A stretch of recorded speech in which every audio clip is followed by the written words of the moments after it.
then you could put something into the basket, correct?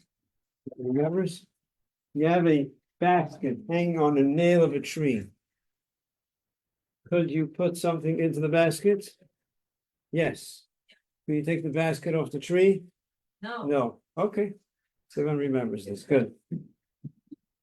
All right. So let's move on to the halachos of the next detail, which is you cannot make use out of animals.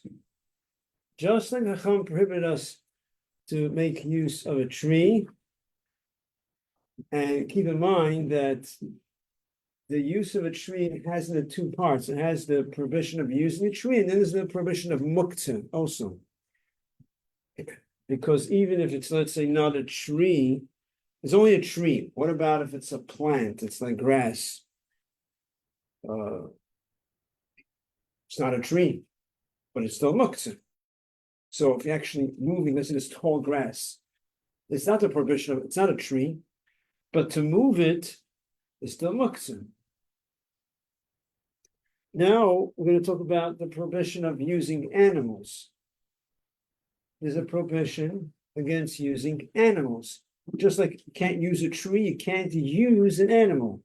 In other words, besides the fact that an animal is muktzah, there's also a prohibition that you cannot use the animal. What is called using the animal? Again, putting something on the animal, taking something off the animal. Sitting on the animal. You can't use an animal. And just like with a tree, you cannot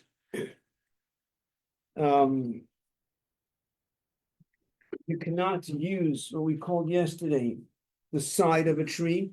What's called the side of a tree? Still on the board? No. If you have a basket, it's called Stadi Ilan, the side of the tree. So Stadi Ilan, just like you cannot use the tree, included in that prohibition is also Tzedadi Ilan, the side of the tree, which means if there's a basket hanging from the tree, could you put something into the basket that's hanging from the tree? Now it's going to get a little confusing. I said something before, right? Yes or no? No. It's hanging on a nail, it's okay, right? It's on the tree, you can't. So even though it's not the tree itself, it's just hanging from the tree, you still cannot use that basket, right? Yeah. If the animal is your animal, like Let's sorry. Let's finish up first. Okay. So just like you can't use the side of a tree, you also cannot use the side of an animal. Use the side of an animal. Yeah, it's a term. Doesn't mean literally. You say the side of a tree. It doesn't mean the side, the whole tree, the side of the tree. You mean like a step removed, right? Step removed. The basket is hanging from the tree, the basket. Same with an animal. If you have, let's say, back in the days, a horse and buggy, the wagon is harnessed to the horse. So you cannot walk into the wagon on Shabbos because the wagon is leaning on the horse.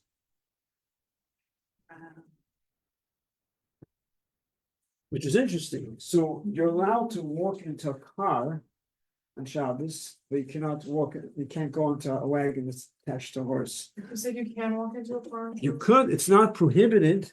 You have other issues you might have to deal with, because when you open up the door of the car, the light goes on, things like that. But theoretically, if the car door is open and you need to go inside to get something, let it be in the car.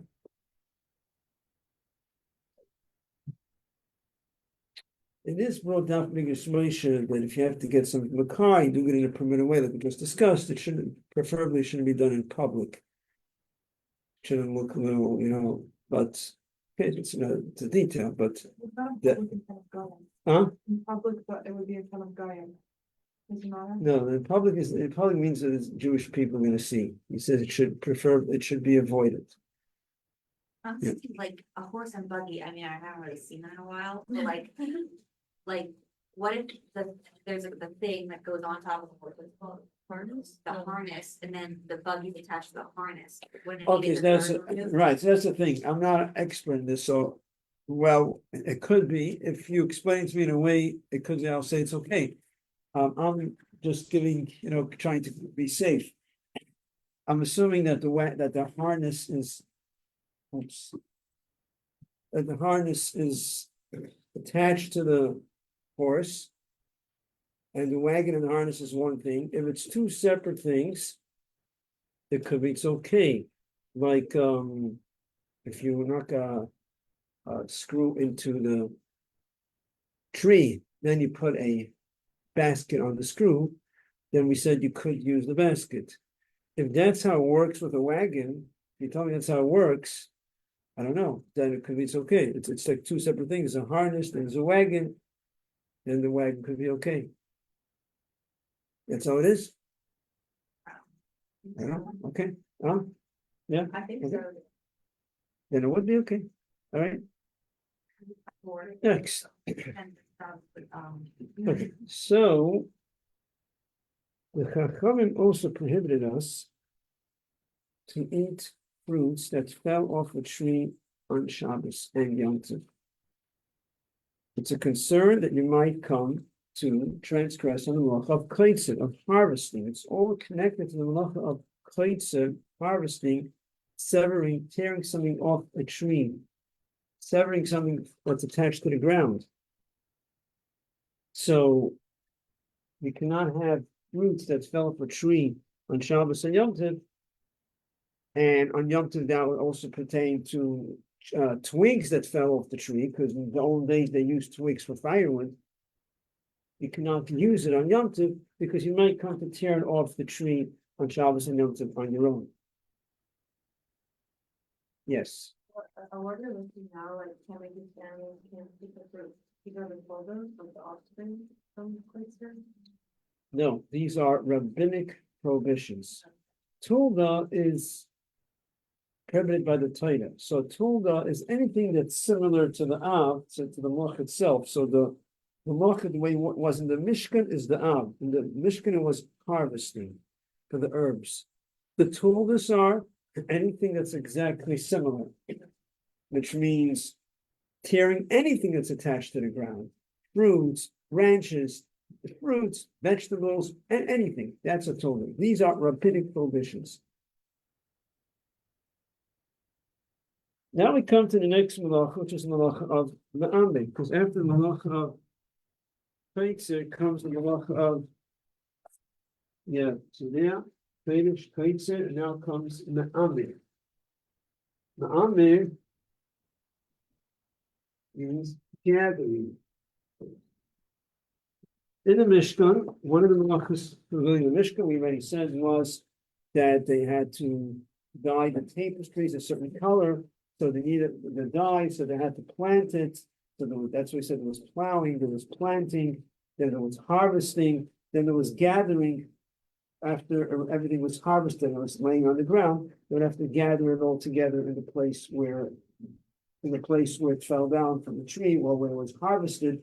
And if you gather it in that place, in its original place, you gather it together in the field, that's a biblical prohibition called Me'ameh, gathering together. So would it apply, let's say, a bunch of apples fell out of the refrigerator and you're gathering together in the house on the floor? That's not the Malach Me'ameh. So the original place where it grew, and where either it fell down or you picked it off the tree, you harvested it, and it's all over the place, and then you gather it together. So that's the Malacha of Me'ameh. How do you spell that? Mem, again, Mem, Ayin, Mem, Reish. What about if a person, so we already said if you do it at home, it's not a problem. Point the place where it grew, the original place. Not where it grew, it's on the floor, but I'm saying in that area. But even if you do it at home, there is a situation where it will be prohibited. And that is if you actually string it together. Let's say you take figs or dates and you make holes through it. And sometimes you can buy it string together. The figs, So if you're gonna make hole through the figs and take rope, let's say the rope was cut already, so you're not cutting the Shabbos. Of course, you can't cut rope. And you can say, okay, I'm not doing anything wrong. You're stringing it together and attaching it. I won't make such a strong knot, let's say. That is prohibited. That is still prohibited because you're actually tying it together. So that is also prohibited. Some say it's biblical, some say it's rabbinic. Bottom line is it's prohibited. Can't do that. Now we have the malacha of dash. Okay. Yes. So the malacha is the tying of the gathered items? Or like that's breaking the malacha? Like I'm wondering, let's say, Time. can I get an example? Okay, you know, there's like those candy bracelet things. Say a kid takes that apart and then decides, oh, no, redo it, and the bracelet again, and he puts through all the things. Just doing that, is that the malacha, or it's tying the? It's brought down that if you do it with, let's say, things that come from the ground, like jewels or things like that, that could be an issue, stringing it together. It has to be something that comes from the ground. So if you string that together, that becomes an issue. But if it doesn't come from the ground, you just string it together, that's not a problem. You have to be careful with making knots. But if it doesn't come from the ground, it's not an issue. We have now the malacha of dash. After Ma'amr dash comes dash. Every malacha that is prohibited on Shabbos comes from the Mishkan. In the Mishkan, because of the herbs that they needed for the dyeing of the paste, like the tapestries. So there was planting, plowing, and there was harvesting, and there was gathering, and then there was threshing, because you have to crack open the shells, the husk where the herb is sitting inside. You have to crack it open. There's a malacha of dash. Dash is translated threshing. It's threshing. The definition of malacha of dash is when you're taking an item that has something contained inside and you separate it. It's more than separating. It's different. Separating, as we know about bread, you can't separate on Shabbos. We're talking about when one is trapped inside the other and it's caught inside and you break it apart. So it's two different items. So according to the Torah, this would apply to, let's say, grapes and olives. Because the grapes and olives, the juice that's in the grape and the oil that's in the olive is considered a separate item. The way we view an olive and a grape, according to the Torah, is it's a fruit that has liquids trapped inside. An olive is a fruit that has oil trapped inside. Whereas when it comes to an orange, we don't view it that way. According to the Torah. According to the Torah, an orange is one item. So according to the Torah, we're not saying practically you can't squeeze oranges also, but according to the Torah, an orange is considered one item. It's not the juice. I'm sorry, the juice inside the orange is not considered a separate item. It's not considered you have an orange and you have juice sitting inside. So you're extracting the juice from the orange. According to the Torah, that's not what you're doing. According to the Torah, the orange is considered one item. The juice in the orange with the orange is considered one item. So when you're squeezing out the juice from the orange, that's not the malacha of dash. That's not extracting. Actually, dash is threshing. The term we use, the tulga, is mefarik. So you have dash and you have mefarik.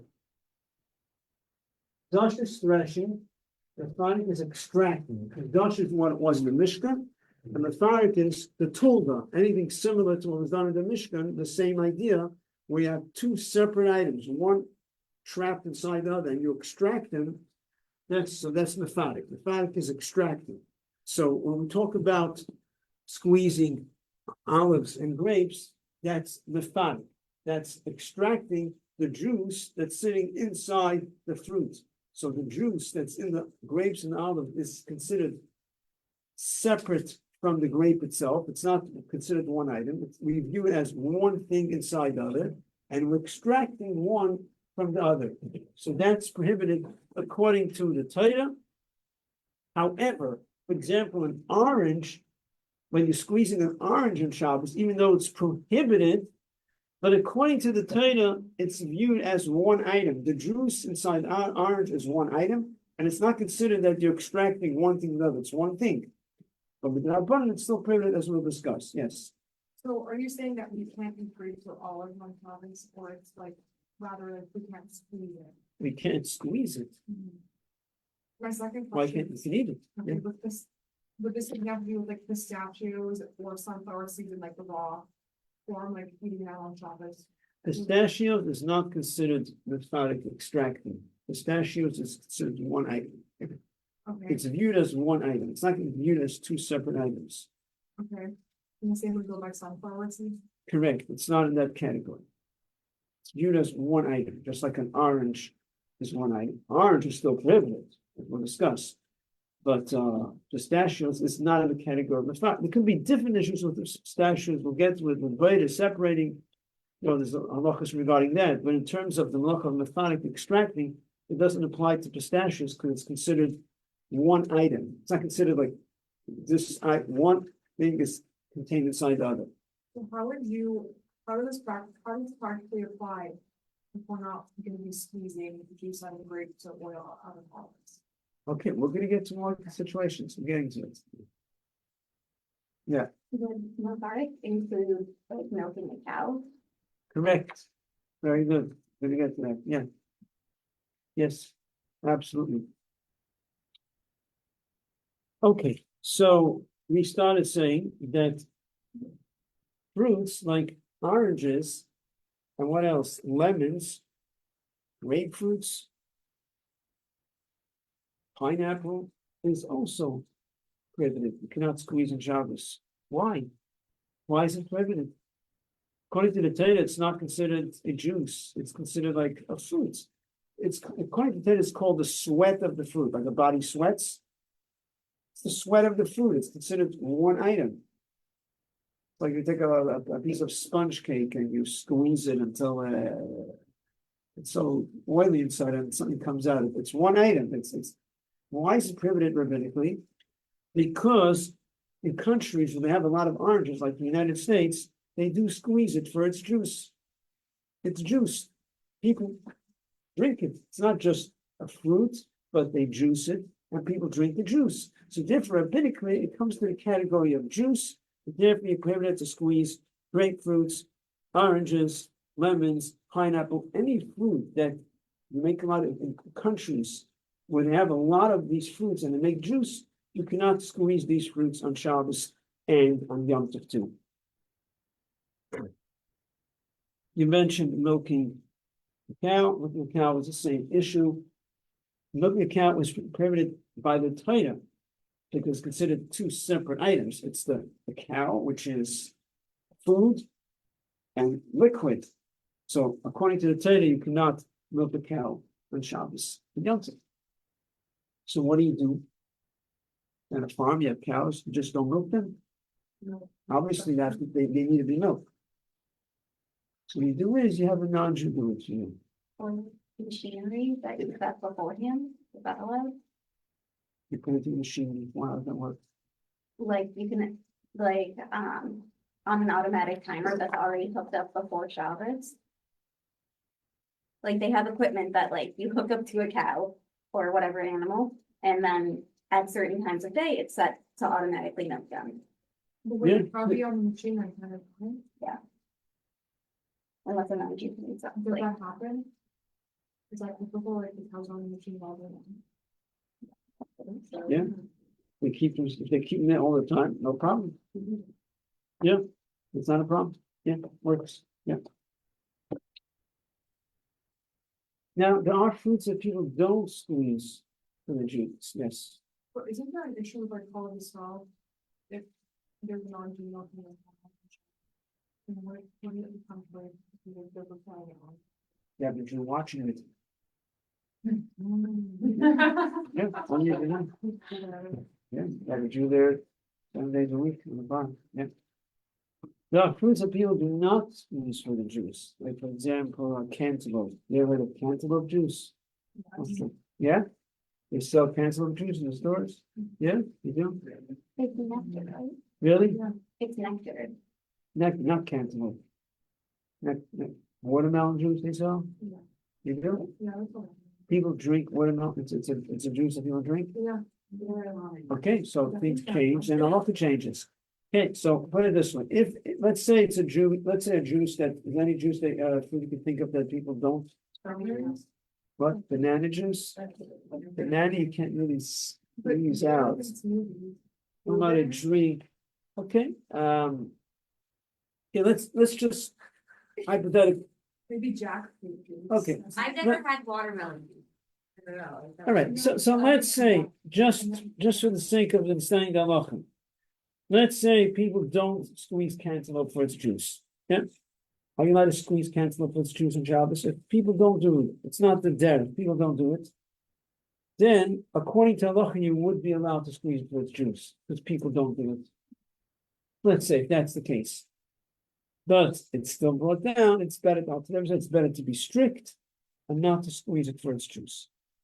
So that would be a stringency not to, but the whole thing would be okay. But if that's what times change and they sell it now in the stores and they have a lot of it and they produce it for its juice, then you can't do it.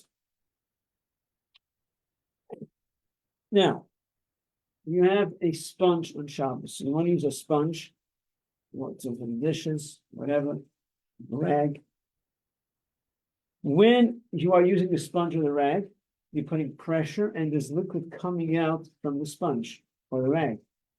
That falls under the category of methodic, extracting, because you have material and you have liquid absorbed inside and you're extracting the liquid from the material. That falls under the category of methodic. That is prohibited. It's not prohibited by the title, but rabbinically it's prohibited. How come it's not prohibited biblically by the title? It's only prohibited biblically when you have an interest in what's coming out of it. But in a rag and a sponge, you have no interest in what's coming out of the sponge, obviously.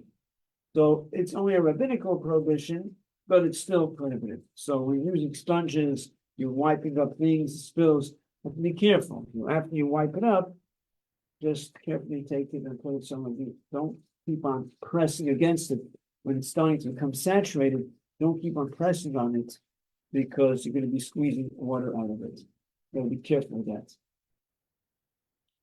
Using wipes on Shabbos, diapering the baby, using wipes is an issue because when you are wiping, you're putting pressure and you can be squeezing some liquid, minute amount, but there's something coming out from the wipe. So a wipes and Shabbos is an issue. They sell Shabbos wipes, the hechsher, and if there's that's the way to go. It's a hechsher, so it's this has barely any liquid inside, so you're not squeezing anything out of it, and then that's fine. Yeah. My sister asked her dad if she could use wipes on her children on Shabbos, and he said for the health and sanitation of the child, she could. It would just be better to like leave it open so it dried Yeah, out. but this with a hechsher. No, these are just any wipes. No, I'm saying they should use it with a hechsher. Why can't they use it with a hechsher? I don't know, she asked her Rav and he said she could just use the wipes that she had. I don't know what she asked, who she asked, what the situation is, what kind of, I don't know, I can't, I'm not gonna comment. I can just tell you what the halach is. The halach is that wipes is an issue. It's an issue to use it. Because wipes have, when you press, there's something coming out, usually. If you left it open and then You know, dried out. When some. you're not just going like this, you're going like this, right? Yeah, but if you left it open and they dried out, it's like a decent amount. Everything is possible, yeah, it could be, then it's okay, but ordinary wipes, when you're putting pressure, you're wiping like this, right? So you're gonna be squeezing something out of it. What if you live in a place where you can't get wipes with a hechsher? I know it's a challenge. A lot of people, and a lot of people tell me that's no way, they're just using wipes and you can't. The other way to do is, and people don't, a lot of people don't go for it, I know that. And that is tissues. Two stages.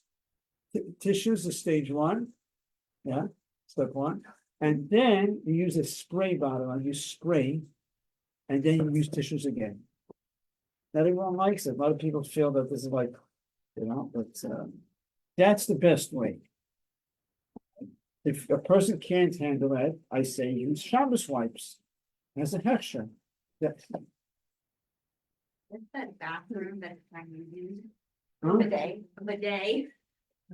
Oh, that's what you know. A bathing bidet? A bathing bidet. Yeah. I wonder if that's.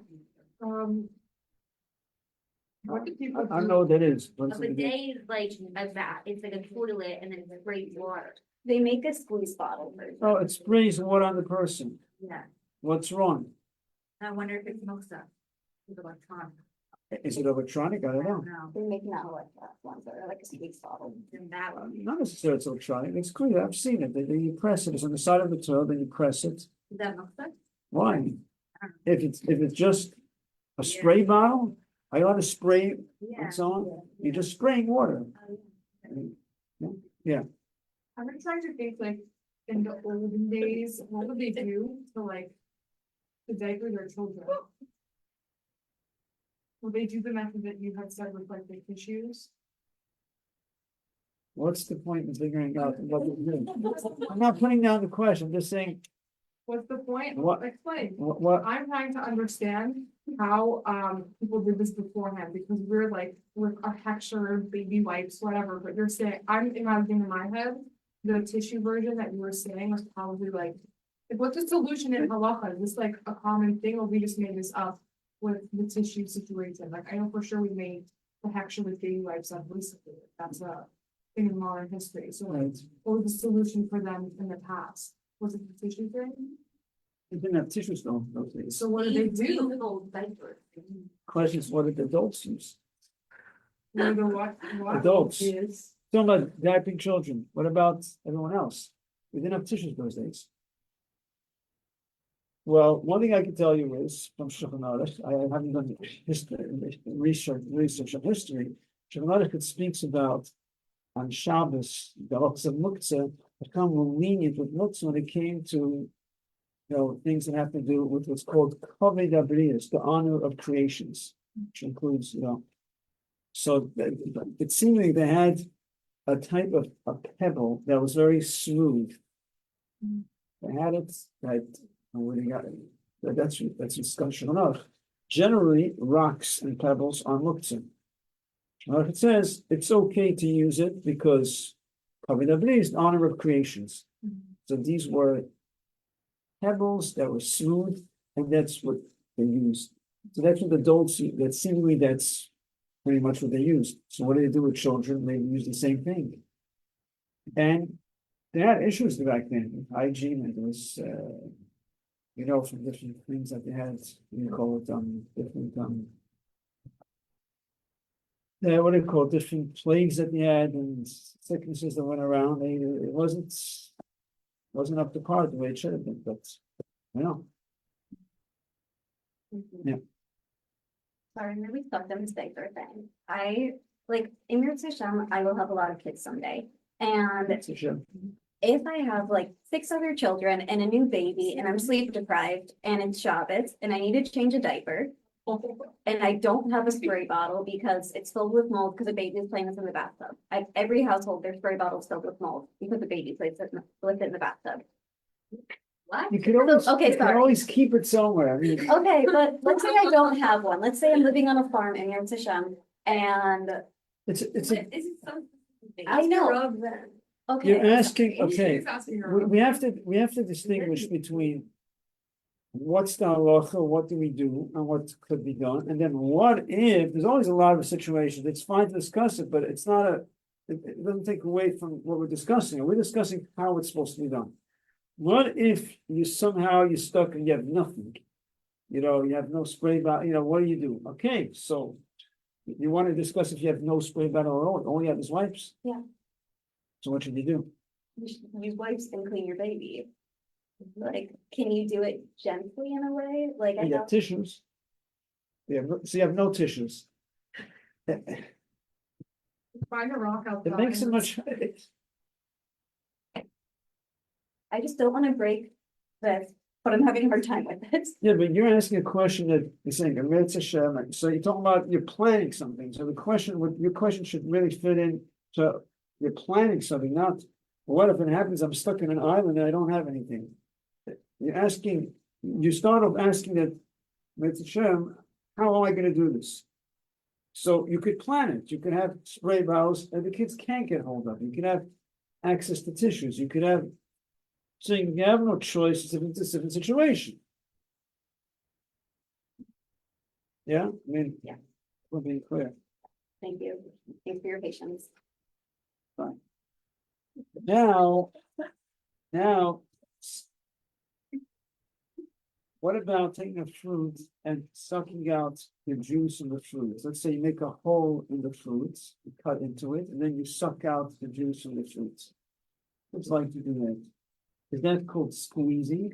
Because we said that you cannot squeeze on Shabbos, so you have to. But you're sucking out the juice from it. Are you gonna eat the fruit? That's how you're eating it, you're sucking out the juice. And you're gonna throw it away? Huh? No problem, you're going to eat. It's the way you eat. Yeah. Okay. So the Alter Rebbe actually says, when it comes to fruits, he says it's okay. There are stricter opinions, but the Alter Rebbe says, when it comes to fruits, you could be lenient, because we could say this is called the way of eating. This is not malach, this is called derech achima, the way of eating. So the Alter Rebbe says it's okay, you could do it, because this is called the way of eating, it's not called malacha. But there are stricter opinions, but the Alter Rebbe says you could be lenient, you're good, yeah. I just like, you, when hearing that, you might think that, like, how did I ever come across this, but with my baby brother, actually, you piece of fruit in it, and it's in like a mesh bag, and the babies will suck the juice out of the fruit. I don't know if you've ever seen that. Okay. So it's actually Oh, so practical. you're giving a situation You know, where, it's you know, actually a thing, like my brother would do that often, like my mom what would put like kind? cantaloupe actually, and he would like, he would chew on it, but like it was really for the juice.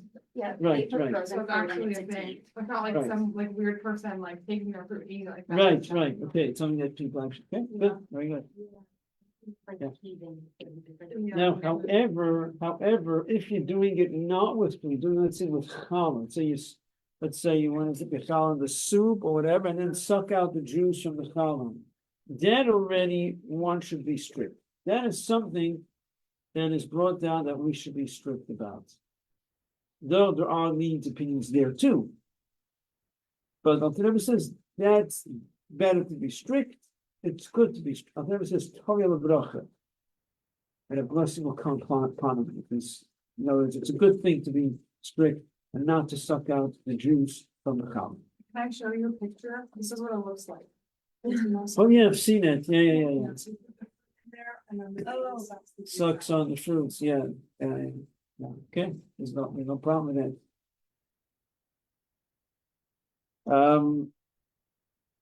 Now, even if it would be an issue for adults, for children, anyways, it's not an issue for fathers for sure. But I'm saying, in any case, it's not a problem. Mhm. Now, in what case could anyone remembers? In what case could you actually squeeze out fruits?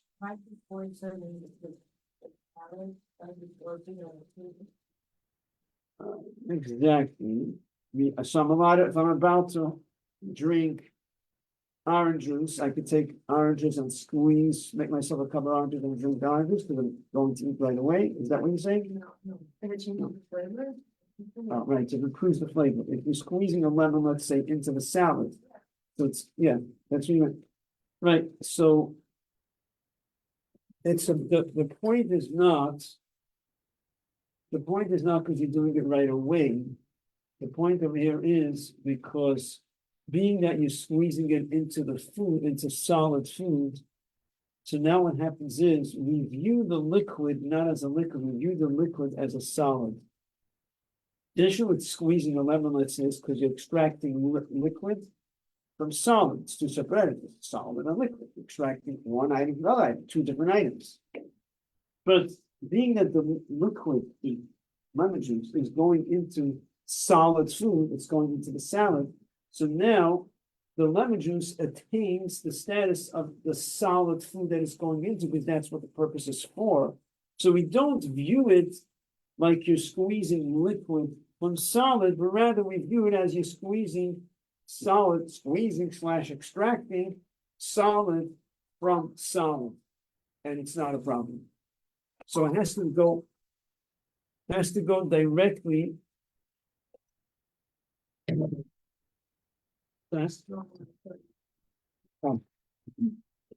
So it has to go directly into the salad. You cannot squeeze it into a cup and then put it into the salad, because then it gives the impression, then people can get confused and they can learn from this and say, oh, so it's okay. It gives the impression like you're just squeezing it to drink. So that's why it's supposed to go straight into the salad. Another situation that's going to be permitted is if it becomes absorbed into the food itself. That means even if it's not there to give a taste necessarily, or we haven't talked about what the lemon is giving a taste into the salad. The lemon doesn't get absorbed into the salad, but it's okay, it's giving a taste. But even if it's not giving a taste, but it's actually going to get absorbed, it just doesn't apply to salad, obviously, but applies to a piece of bread. So let's say you want to squeeze a lemon onto a piece of bread, not to give a taste into the bread. Whatever the reason, doesn't matter what the reason is, for fun.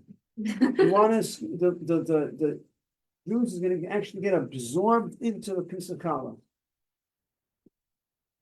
It's okay. Because it's getting absorbed into the food, that's also good.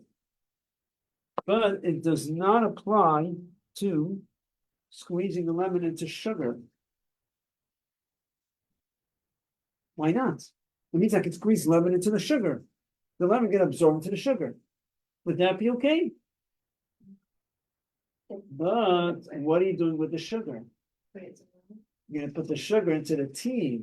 Oh, it's not playing a game. The sugar is going into the tea. So the lemon is going to go into the tea. Can I squeeze lemon into tea? No, it's into liquid. I'm squeezing it into the sugar. But the sugar is going to go into the tea. No good. Because we look at the end product. What's happening by the end is crucial.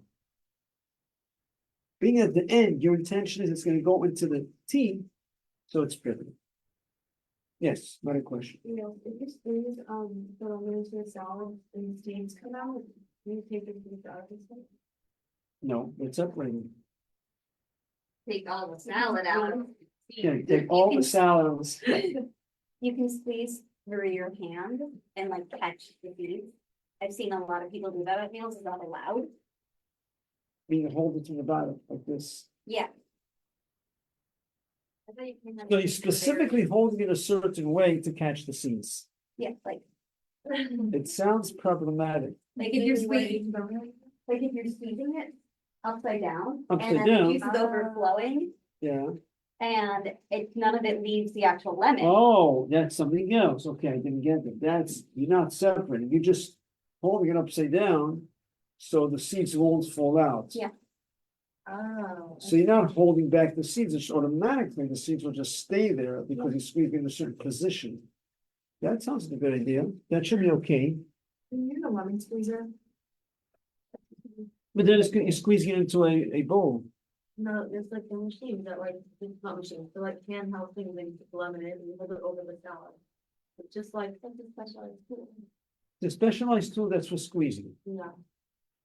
And you hold it over the salad? I'm pulling up a picture. It's literally just with the lemon, yeah. So you put the lemon half in there. And then And there's holes in it, so it falls right you through. put the lemon in there, so this looks up, you put the lemon in, and then you squeeze it down and all this. But it's made to hold back the seeds. So there you go. So it's made to hold, Squeeze it better. but it's also made to hold the seeds inside. Yeah. So it's a keli made to separate the seeds. So it's not, the squeezing itself wouldn't be a problem. Okay. But because it's made to hold back the seed, that's why it's a problem. Okay. Okay, stop here. Thank you. Everyone. Thank you. Thank you again for all your patience. Why can't we squeeze lemon into liquids again, because it's been going from a solid to a liquid? Because you're extracting the liquid, rabbinically, because lemons people use for lemon juice. So lemon, the juice in the lemon has the status of a liquid. So when you're squeezing the lemon, you're extracting the liquid from the solid. You have a lemon, that's a solid food. The juice inside rabbinically we view as a liquid, and now you're extracting the liquid from the solid. It means being that whenever you have two different items, and they're considered two different items. Now, it does get confusing because let's say pistachios is okay. But that's still because pistachios we view as one unit, we view as one thing. Because the shell is not like something normal. Why? Because it's not viewed. We need to discuss more about this. There's a whole discussion about this. We'll talk more about this. There's a lot of other things, components over here. Also, pistachios are not necessarily the data to separate, on a mass production. We'll talk more about it.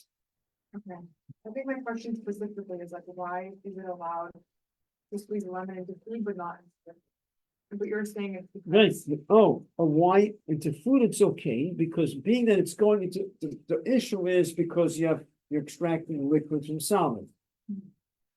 Being that the liquid is going into a solid food, so now the liquid attains the status of solid food. So now you actually extracted solid from solid, which is okay.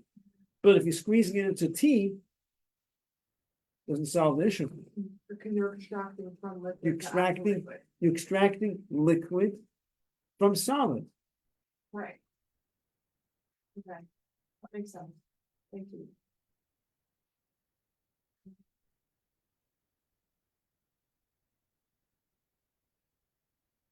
Is everyone? This is a new week in review based on the schedule that we have now, right? So it's a good time to. Fresh start. Exactly, right? That's what we're all in. And if you don't mind, you can put the rest in that. Okay, thank you so much. Thank you.